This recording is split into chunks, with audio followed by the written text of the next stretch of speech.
So we're focusing on bias in the classroom. That's the problem we're focusing on. I'm going to set this for 5 minutes and see what we can come up with. Sounds great.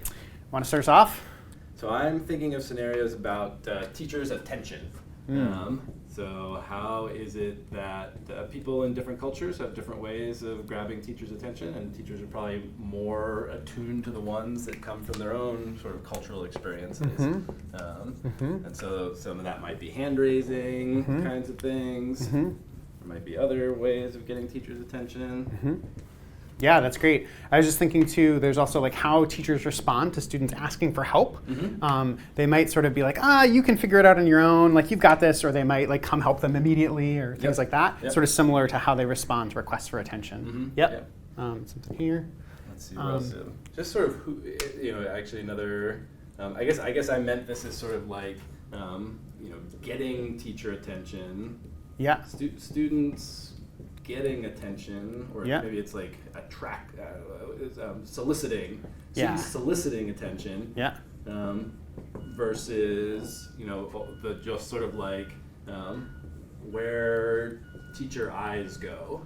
Right. What kinds of kids are you tracking? What kinds of expectations? This is great. This is like that preschool study from Yale. Right.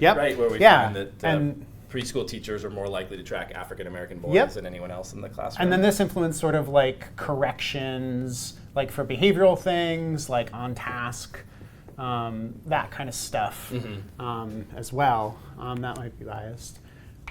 Yeah, I think. There's a whole set of things around kind of discipline. It's probably a big category. Yeah, that's what I'm thinking up there too. Yeah, same kind of thing. No, that's great. It's great.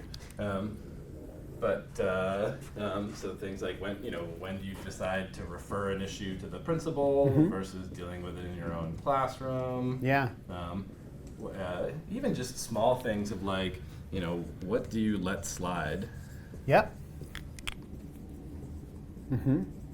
Versus, what do you decide? Okay, this is something that I'm going to intervene on and say that that's inappropriate. This is great. I was thinking about this from another angle too, of like discipline is like sort of enforcing norms and sort of that kind of modality. But there's also like building positive relationships too. And so this is sort of like the flip side of the same thing. Okay, so we got a lot of great ideas here, but we have to turn some of these into a game for the end of the week to try these out when some teachers come.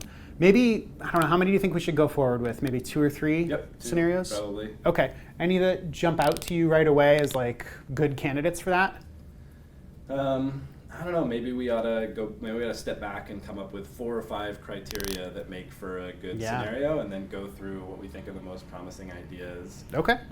The other thing that we could do is try to get some fast feedback on them. We could do something like, let's just quickly make a list of the 10 ideas that we have here for scenarios and try to write some email, each of us, to 5 teachers that we know that say, of these things, which are the ones that you most wish you had most practice on before you went into the classroom? I mean, all that sounds great. So the things that we might think about is like, how often does this come up? Like, and how severe is it?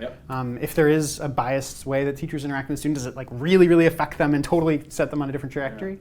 Maybe how the degree of judgment involved. So how much do you feel like you make this decision just based on well-established protocols versus how much do you make this decision based on kind of informal criteria that you're using? Yeah, that sounds great. All right, let's do that.